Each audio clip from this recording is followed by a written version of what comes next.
So we live together. Yep. We watch football together. Yep. We talk about football together. Yep. Why don't we just start a podcast? Sounds like a plan to me. Ladies and gentlemen, welcome back to the Eye Test. It's your boy Lyés, and I'm here, of course, the one and only CultureCams. Now, Premier League season is done. No more Prem content from us. Congrats to the city. Congrats to the teams that stayed up. All that stuff. Champions League, FA Cup, all coming forward as well too. But me and Cam really wanted to touch on some news that kind of broke out this week or at the time of recording. And that's one of the finest midfielders of their generation and maybe even of all time deciding to kind of bow out and retire at 34 years of age. It's, of course, Toni Kroos. Now, Cam, I was thinking about Kroos actually right before we were about to record. Something kind of just hit me. Like, I just remembered that he only recently decided he was going to come back for the Euros for Germany. And I'm wondering, did he know at the time he was going to retire? Or has this all kind of been part of his like master plan to cook up one last dance, retire in terms of like the most glowing way possible? You know what? Yeah, I think there's a lot of talk about him retiring earlier in the season. And I actually think that, because I remember Fabrizio put a tweet out that he's not going to retire. I think he had a U-turn at some point and thought, you know, I'm going to carry on. But I think as the season went ahead, what it was going along, and they got to the Champions League final, they got there. The Euros is obviously, it's always known that it's at home, but it's in Germany. I genuinely think he thought, this actually would be a great time to leave. Yeah. Like, this is the perfect time to bow out, because as you mentioned, one thing you don't want to do is get pushed out. Yeah. And another thing, you don't want to get to a point where everyone thinks you're rubbish and you need to leave and blah, blah, blah. I think this is the best way to go. They've just won the La Liga. They just won, and they're potentially going to win the Champions League against the German team as well. I think it's just setting up to be a nice story for him to then go Germany and let's see what they can do as a home nation. But you got to remember, if his last kick of a football is in Germany in front of the German crowd, even if they don't win it, it's a beautiful moment for him. Very, very beautiful moment. So I do think that he had a U-turn at some point and just weighed it all up and just thought, yeah, I can go out in the best possible way. I think so. Let's talk about that, right? Because I read this article by Sid Lowe today. He obviously covers La Liga primarily, and like he's followed Kroos since he came to Real Madrid, and like he had this really nice like eulogy, basically just like kind of giving his praises to Kroos' career and kind of bowing out. And Kroos, in fact, he actually said it on radio on Tuesday that he was going to retire. And some of the reasons he gave are kind of what you were saying. He was kind of saying like, when I go out, I want to go out in terms of like people remember me at my best. Like people, the last thing they want to think of Toni Kroos was like, wow, he was one of the best midfielders in the world, which he's doing at his age of 34. And he didn't want it to be a case of like, oh, he stays on a few years longer. And now people are telling him it's time to go, bro. Why aren't you retiring? You're playing like crap. And I think you see that with a lot of players today. Like for example, Casemiro is almost like the prime example because of Carragher's words the other day. And Carragher decided to say, leave the football before the football leaves you. That's exactly what Toni Kroos is doing. And I bring up Zidane because it's so like symbolic with Zidane as well too. Like Zidane was an amazing player, amazing career, but the mythology around him gets even greater because we never really saw him like at a mass decline. We never saw Zidane at his worst. He went out in a World Cup where he was arguably the best player, schooling the best players in the world, and on the precipice of winning the World Cup final. In fact, you could even say the red card maybe even builds more to the mythology. Like that's the dream way to go out. Cantona has a similar example at United. Like he never won the treble with United. He actually retired I think a year or two before that. But again, he retired when he felt that like 3 years old. 32, he could have played a few more years, bro. He was still the best player on the team, best player in the league. But he decided, nah, this is my time. And I think there's that side of things in terms of you want to be like seen by fans in like the best way possible. But I also think too, right? I think at some point you just have to know when you've given enough to the game. Like, have I given, like LeBron has the speech, like, have I given everything I have to the game? And I think Toni Kroos looks at his career, what he's won, the way he's remembered. And I think he probably feels like satisfied. I'm very happy if I'm Toni Kroos with the way my career's panned out. I mean, when you look at what he's done in his career, the things that he's won, the career that he's had, like the personality as well, the way that he is, I just think it makes a lot of sense for him to go out in this way. I mean, he can sit there and be absolutely proud of his career. His career, which I'm sure we'll get into, is ridiculous. Like his CV is absolutely stacked. He's done it all in football pretty much, except from winning Euros, which he'll chase this year as the comeback man, and I think that will give Germany such a big boost. But as you mentioned, like just the player that he is someone he needs to be remembered for how good he is, especially because I do think, now I don't want to say the word underrated. I don't want to say underrated, but I think overlooked might be a better word. Underappreciated. Yes, underappreciated, because I feel like, each time we're talking about midfielders, but Kroos is like a constant who's just there. But then this guy's more exciting. This guy scores more goals. This guy's a better ball recoveries or whatever. So a lot of things that are getting the headlines. Like, you look at the times that Kroos has been playing football, the midfielders that have come and gone in his time or are still here. You look at Kevin De Bruyne, unbelievable player. He'll get a lot more attention than KDB. Luka Modric, his teammate, he'll get a lot more attention. N'Golo Kante, even. You hearing about this guy more than you'll be hearing about Toni Kroos, who's a master of the game. So I think him leaving in this way does even boost his legs. He actually said that. He tweeted. He's like, he tweeted. No, he basically tweeted. He's like, hey, at least I'm trending, right? Like, facts. I mean, think about it. If you're Toni Kroos, right? Every single week, right, you're playing. Sergio Ramos is getting the clout. Marcelo probably Cristiano Ronaldo. Yeah, I'm getting there. I'm building it up. Ramos is getting the clout. Marcelo probably does a mad touch that everyone's going viral. Cristiano, Bale, Benzema, Modric next to him. It's probably only him and Casemiro that will probably. And even Casemiro, his game is louder, if you want to call it, than Modric. Yeah. And Kroos, final in a Champions League. I mean, like one of the man of matches in the Champions League. So he's just, I'm gonna keep it ticking throughout the game. So even Isco, all these guys. So yeah, at least he's finally trending. You know what I mean? For the right reasons. The only time I saw him trending is when he didn't celebrate Jude Bellingham's goal. This season is unbelievable. So now I'm very happy for him, bro. I hear what you're saying. Someone I follow on socials, he had like this analogy. He says, I always used to say, with like Modric and Casemiro, going to watch Casemiro is like going to like a rock concert in terms of it's like heavy metal, in your face, loud, aggressive. Modric, he was saying it's like indie funk or whatever, but it's still like poppy or whatever. Kroos is like you're going to like the orchestra. You're going to you're going to like the ballet or something like that. You're going to go see like Mozart and something like that. In terms of like, it's not like the loudest. It's not, but it's just so elegant. And you know what it is with Kroos, right? I've always been of the opinion that like he is the successor to Paul Scholes in terms of like the style of player. Obviously, Scholes' favorite midfielder. Yeah, and you look at. I didn't know that. That's Scholes' favorite but midfielder. I'm not surprised about that because the way they play the game is very similar in my opinion. In terms of like not really the most athletic, not really the flashiest, can pop up with the odd screamer every once in a while, but it's just like their fundamentals are so perfect. They're the master of the long switch, unassuming. And Kroos, man, when you talk about like fundamentals, he is one of the most technically fundamentally sound players I've ever seen. Honestly, every single touch is perfect. Every single pass is measured to perfection.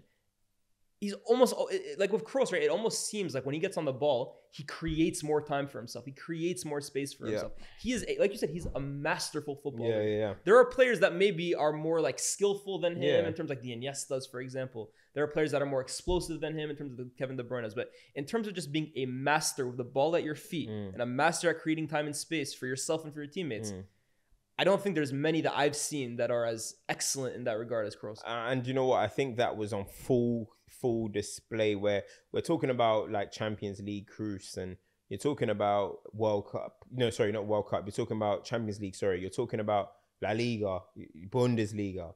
But it's the World Cup for me. 2014. Where everything you just said was at the forefront. You know what I mean? Toni Kroos at the 2014 World Cup. I say it time and time again.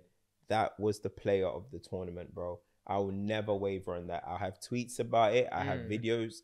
That was the best player in the 2014 World Cup. And the way he didn't win the golden ball for me, that just comes down to marketing. You know, but it also comes down to what I'm saying as well too, in terms of like James was a louder player. The goals, Robin, what he did at that tournament, Neuer, even a goalkeeper was more like eye catching than what Kroos was doing, and of course Messi as well too. But in terms of like the impact every single game on just like dictating how his team played, bro, he absolutely like controlled that tournament. He controlled that tournament, and it came to the real light when they absolutely obliterated Brazil in one of the most iconic arguably the most iconic World Cup game you can imagine, right? At least in the top 5. Kroos's fingerprints are all over that. He was literally violating. Like, he was so good. And I'm happy he did, because I'm happy he got involved on the score sheet as well. I'm happy he was really involved in it in that way, because if not, people will just, again, it'll be another, oh, Kroos was there. Oh, what's his pass completion? 90. Oh, yeah, great. But I'm happy every single facet of it, he felt like he was involved in it. And that whole World Cup, that was the best player. And I put that World Cup up there with R9 World Cups, with Zidane's World Cup, with Andrea Pirlo's World Cup. If we're talking about in each year, I'm putting that up there with them. I just think it was a different level type of World Cup. And that was my moment where I was just like, listen, like, this guy is ridiculous. And obviously he went to Real Madrid, and then let's talk about that Madrid. I think he was but can I even just say, I think it's slept on Kroos' evolution. I don't think his evolution is spoken 100%, about. 100%. I feel like people think he's been this metronome, all this. Bro, Bayern, he was like a 10, bro. That's what He started as a 10. Even at Bayer, Leverkusen, Leverkusen, and Bayern Munich, he was a lot more going forward. It was taking a long time. I remember when he went to the Emirates. He scored that same goal 2 years in a row. Come on, man. Like, Toni Kroos' evolution isn't actually spoken about enough. Like, we always speak about Paul Scholes' evolution. We should speak about Kroos in the same way. Maybe he never really became a 6. But in terms of... I was just about to say, in terms of position, maybe you could say he's not a 6. But the way he plays... For me, he's for me the same way Pirlo is a 6. Kroos, the way he's playing right now, like what you call the regista, if you want to call it. There we go. He's the deep lying playmaker. Now, just like Pirlo, you had to surround him with the Tchouaménis, the Camavingas, the athletes, the Valverdes, and I think it's actually very fitting, because I tweeted it yesterday. But I remember the last Champions League Real Madrid won. Excuse me, the final was against Liverpool. I was looking at Kroos that entire tournament. I was actually of the opinion that he was declining. If you remember, he was the first one that always came off for Camavinga. And I always used to think, Camavinga's coming on the last 30 minutes. And Real Madrid seemed to improve when he gets on the pitch. And I was of the opinion we were starting to see like the last legs of Toni Kroos. Even last year as well, when City won it. To be fair though, last year I really thought he was... ran through, man. I really thought though, last year he was isolated because Casemiro was gone. Tchouaméni didn't play that game. Camavinga played left back. Yeah, there we go. They had Kroos and Modric in there. Yeah, I actually thought that year he had no chance. Yeah. But the year that they won the Champions League, I was looking at him. I'm like, I think he might be on the decline. And I think Carlo has recognized his strengths and weaknesses and helped protect him a bit more. But I do think he's kind of like had a second life in his career in terms of like, all right, I'm going to adapt my game a little bit more, play a little bit more deeper, be a bit more intelligent with how often I make those runs forward, how often I kind of make those risky actions. And you look at him now, a few years ago, I thought he was on the decline. You could make the argument he's the best midfielder on the planet right now. Yeah, I think definitely. I was doing a team with the Champions League, and that was like my surefire. I was thinking, Kroos is the only person I was like, and Vinny, but I was like, these two are like, he is in there. But I think it's a testament to like his IQ and just his brilliance overall that he's able to make that adaptation that late into his career. Like people don't give enough credit, for me, in my opinion, to the Scholes and the Giggs in terms of how they were able to elongate their career to get the most out of themselves in their 30s. Kroos has done similar. It's an underrated. The thing is, it's an underrated aspect of the game. I think now, I don't know why, by the way, that now longevity is now kind of frowned upon. Now, I don't mind when people say peak for peak. Perfectly fine. Yeah, that's a discussion if you want to have. But it's like now it's like longevity, even when it comes to managers. Like when you hear how some people talk about Sir Alex, like, yeah, but longevity, merchant. Ain't that the aim of the game? Like, to be good as long as possible. You hear it with LeBron James. Like, yeah, but Michael, but yeah, longevity. Yeah, I don't get that. If you can be a top player for a long period of time, that should hold weight in any discussion that you're in. And it's because it doesn't just take...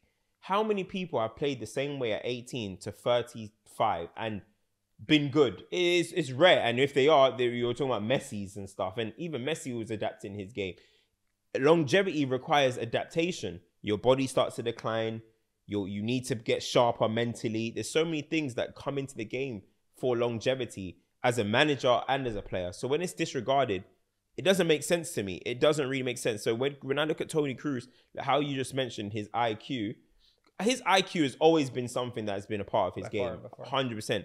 But he could still move a little bit when he was younger. Yeah. But now I see it like maybe Schweinsteiger was a little bit more explosive. Yeah, and he was stuff. definitely he was on the wing at one point. Yeah. He was. But he could still move. But how I see him now is just a total brain. And that's the way we saw Xavi's. That's the way we saw Busquets. Just total brain. And that's what he is. He deserves so much credit and respect for it. And this is why I don't love when great players retire. But this is when I do like the side of it, because you can finally give the flowers without the agenda being attached to it, without the random stuff that people like to mention. You could just finally say Toni Kroos is one of the greatest midfielders to ever play football, bro. It's as simple as that. I worry too about how Real Madrid are going to replace him, to be honest with you. And I don't know if they can replace him, but I just look at the way this team is constructed, right? Already, you kind of have him surrounded by, I'm not going to call them just athletes because they're brilliant players in their own right, but like they're also like their skills don't match up to what Toni Kroos is. They offer something different and they're great at what they offer. I'm not trying to like downplay Valverde, Camavinga, Tchouameni, not at all. But Jude is back to your point. Did you hear what Jude said in his about when he first met Kroos? No, I didn't. Basically said instantly he knew he has to learn off him. Yeah. The passes that he does, the way that he plays the game, he has to learn. And he even said, in the short space of time that I have with him, I have to learn as much as possible off him. Soak up so as much nothing you're saying is offensive. This is facts. My point is though, like even in their best forms possible, I don't view them as like the same profile as him. Like, and especially when you look at this Madrid team, we're going to add on Mbappe, they're going to add on Endrick. They're only going to get more attacking. Arda Güler will play more in there. You need somebody who's just willing to kind of sit back. Like Kroos, this is just describes him perfectly. You need somebody who's going to sit back, be happy to never take the plaudits, never be in the limelight, never really score 10 goals this season, but just be happy to do his role to perfection. And that's controlling the tempo of a game. That's Toni Kroos. That's the epitome of Toni Kroos right there. The funny part is, I bet if Kroos wanted to actually take set pieces and stuff, he would have probably bagged a lot more goals. Like penalties, obviously Benzema and Ronaldo have been on it and stuff, but free kicks and something like he never took them. Really, I remember one that Ronaldo let him have and he scored it. I didn't even know that. See, this is what I mean. Like if he was allowed to take Kroos's ball striking technique is amazing. It's beautiful. It's like, in fact, if I were to ask you what does a Toni Kroos goal look like in your head, immediately close your eyes. I can already get. It's a little like it's coming to him, and he just opens up his hips and just slides it, bro. It just grass cuts into the bottom corner. It just caresses it. Honestly, everyone knows the goal we're talking about. He scored it a trillion times in his career. Yeah, that's Toni Kroos. That's Toni Kroos. And the thing is, right? I even want to ask you a question. Yeah. So we're talking about players that are coming and going, and now I'm not saying Jude Bellingham is similar to KDB or anything like that, but the kind of explosion, the kind of that kind of way of playing is they've got similarities in certain ways. How many players in football now play football like Toni Kroos? How many players? If you're gonna say right now, okay, Real Madrid, Kroos has left, go and sign up, we need to find we're scouts. We need to find Toni Kroos' profile right now somewhere in world football. Who is it?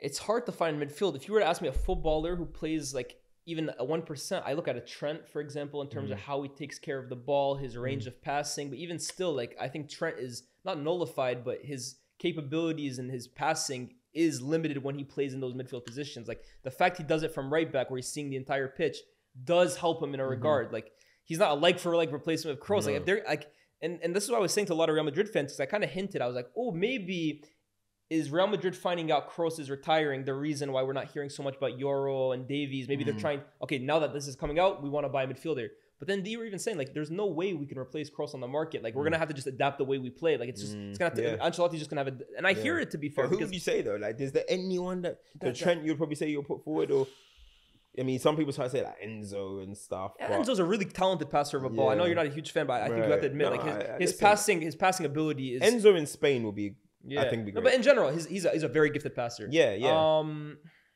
So maybe Enzo and Adam Wharton.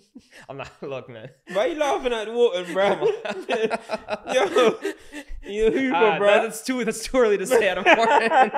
If Toni Kroos' replacement is playing at Crystal Palace right now, hey, fairs, man. Fair enough, man. Fair enough. Hey, Mahrez' replacement is that Palace? Maybe, funnily enough, someone who plays similar to him, you could maybe argue Xhaka. Like he kind of has bits and pieces to him. It's very difficult. Like this is why I said, like, for me, he's the closest thing to Scholes, because even Scholes, how many players were like Scholes?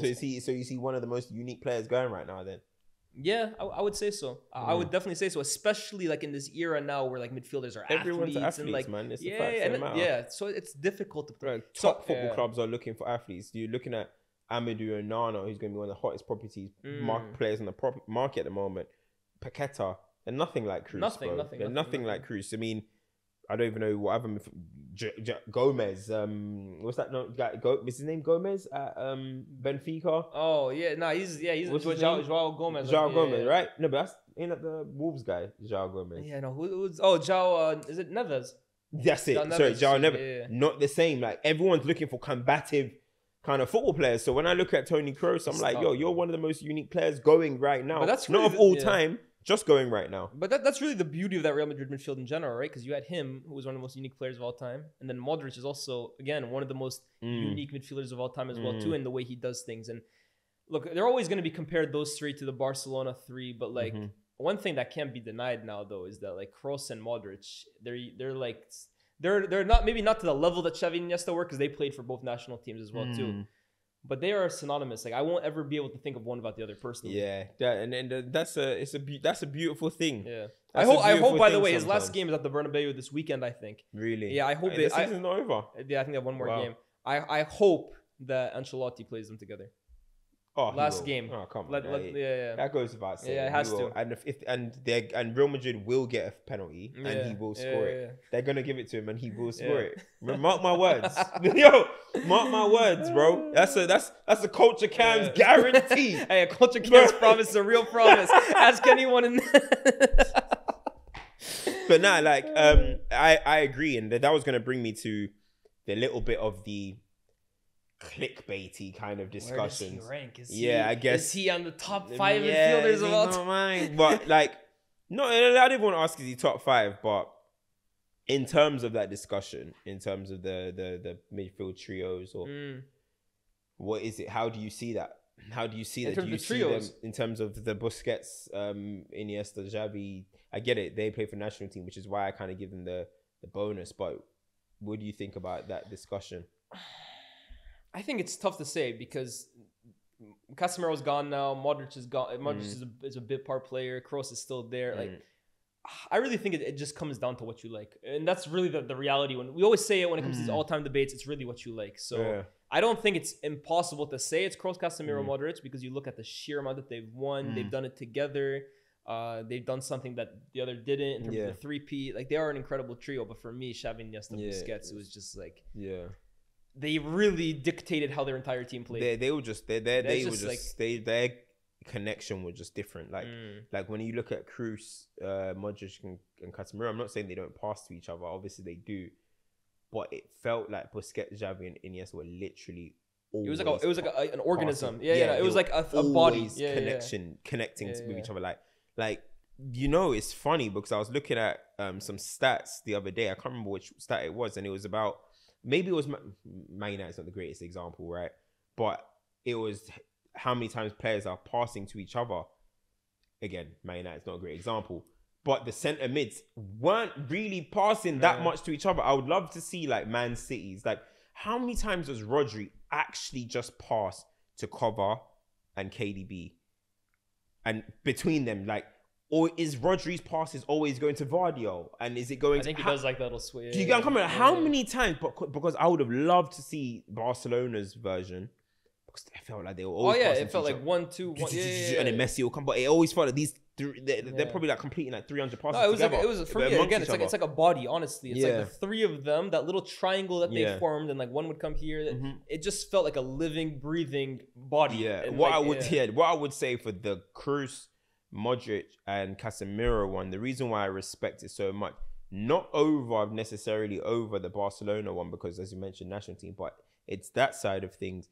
3 people for completely different countries just had to make it work. The way it happened, one came from Bayern, one came from Porto. It got loaned out. The other was called the flop of the fucking. The other one was called the flop of the century or whatever it was, the flop of the season. And for them to all come together and make this legendary trio, I think the difficulty around it is more difficult than what the Barcelona ones did, just because of that. These guys are are connected to Spain. We're all from the La Masia. We're Catalonia. Like we're all just. It's embedded in us. Yeah. These lot had to make it happen in a club that's notoriously much more turbulent as well. Real Madrid, it's true. What you think if Modric had one more bad season, he'll still be there? They would have shipped his up. He would have been. So that's true. why You look I at the entire Real Madrid team; it's respect it. always been changing since the three of them there, and they've almost been like The only ones that are just chilling. They're the ones that stayed. Like, okay, Benzema stayed along. I'm not trying to say they're the only ones, but like it felt like they were the ever present in the team. Yeah. No, 100%. for sure. And Benzema had links to move as well. No, that's true. Carvajal was injured. I hear that. It's actually funny too. You talk about like Modric was almost like he had a bad first season. Casemiro was like brought in almost like by Zidane to be like, okay, let's shore this up.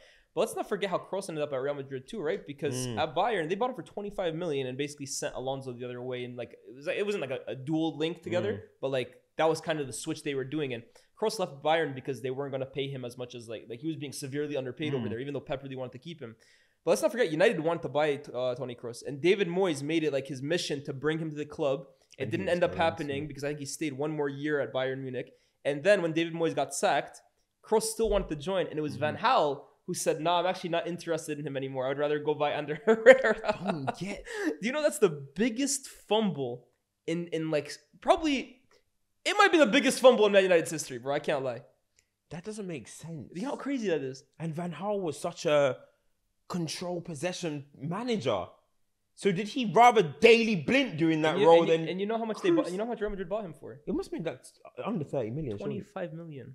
They bought Toni Kroos for 25 million. Bro, and United said, "Nah, we're good." Kroos should be counting his lucky stars. Oh yeah, of course. They would have probably been calling him like Kroos Sterling or something. Like it would have been looking like Schneider. Kroos Sterling. Kroos Laney.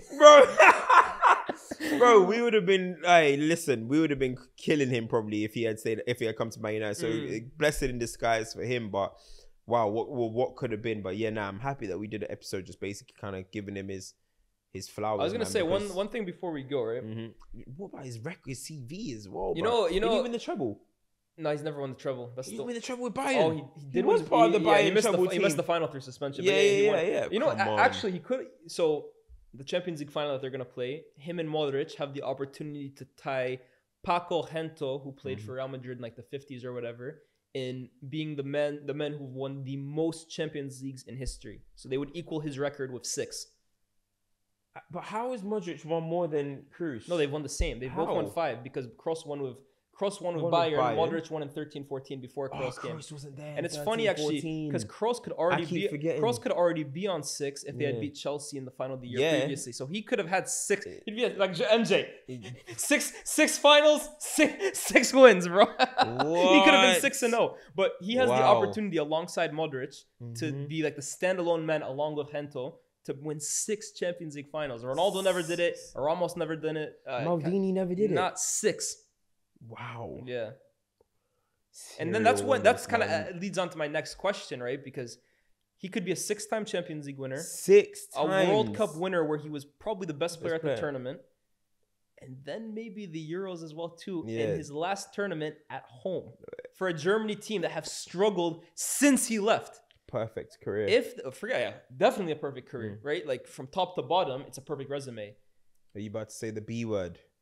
I wasn't going to, but you're about to say the B word. Look, are you about to say the last? I said it the other day, and people were calling me crazy. And then, what is it? Sport 30 or whatever came out with their updated list, and he was 3rd on the list. So I was like, guys, like it or not, people always try and get on to me about narrative. Narratives exist in football, man. They exist in football. Cannavaro won the World Cup off 3 good weeks of form. If Toni Kroos wins the Champions League, wins the Euros, and then this retirement story is at the forefront of people's minds.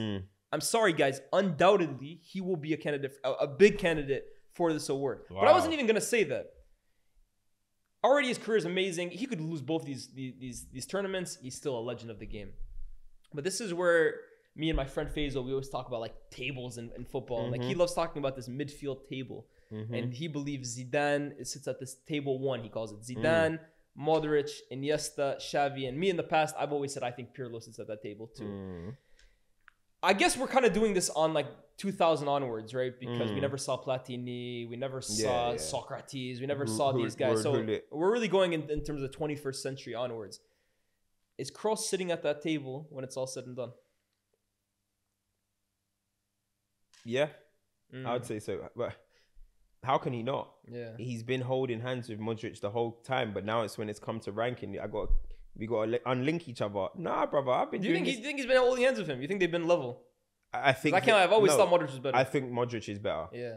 But do I think Modric on another level, No, another table? I don't. You're right. Come That's a good on, point. he's not on another. Yeah. Like Modric can't like kick Kroos out. Like get this bum out of here. You know what I mean? He can't do that. I hear you. He's not levels. No, he can't do that. I would have it with what you just mentioned. Those are the 5. Is it 5, right? Yeah. I had 5. Yeah, those are the 5. Wait, Zidane, Xavi, Iniesta, Modric, for me, Pirlo, Yes. and then you have Kroos sitting there. Yeah, I mean, I think so. I think you got Pirlo.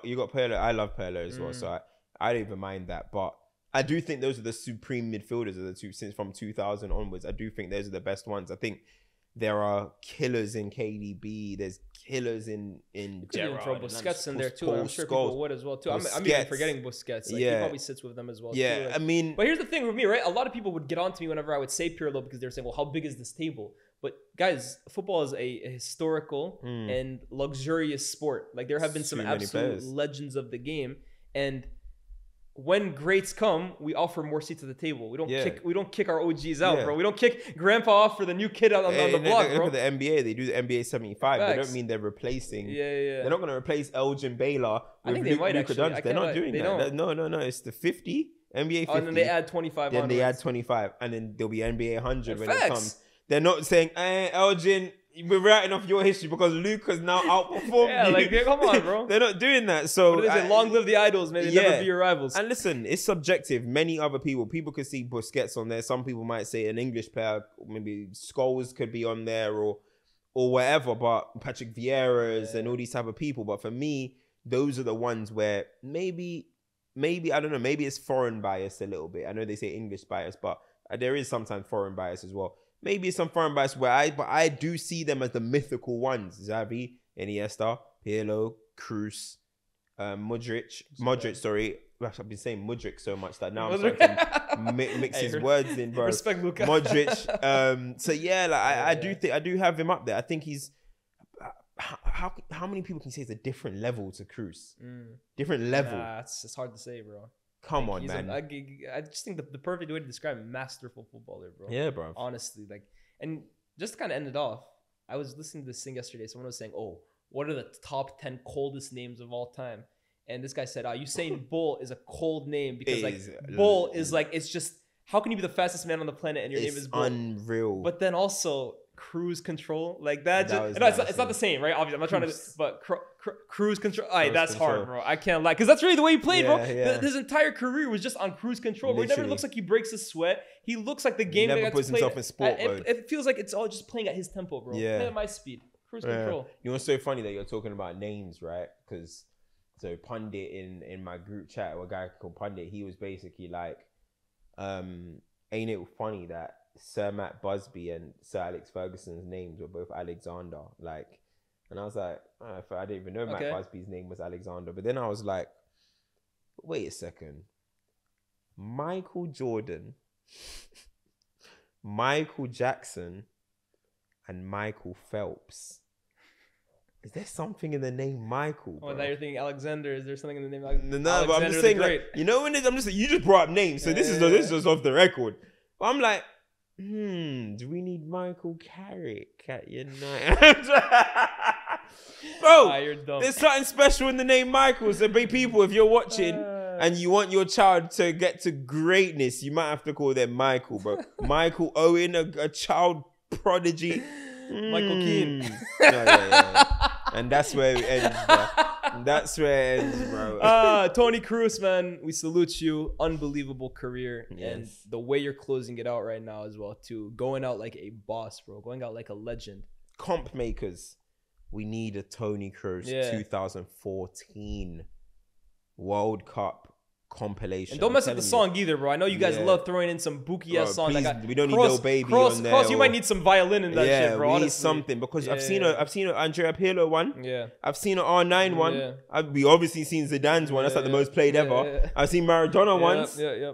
Messi of this recent tournament. Come Kroos. on, what? Did 2014 World Cup not happen? Yeah. I've seen a Xavi one, Iniesta ones. Yeah. What?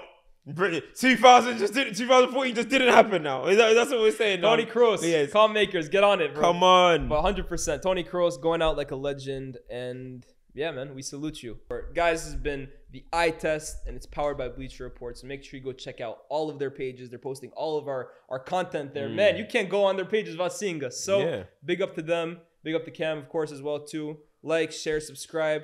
Comment your thoughts on Toni Kroos, all that good stuff. What kind of content do you guys want to see in the summer, by the way, outside of Euros? Let us know down below. That being said, we'll see you next time. Peace.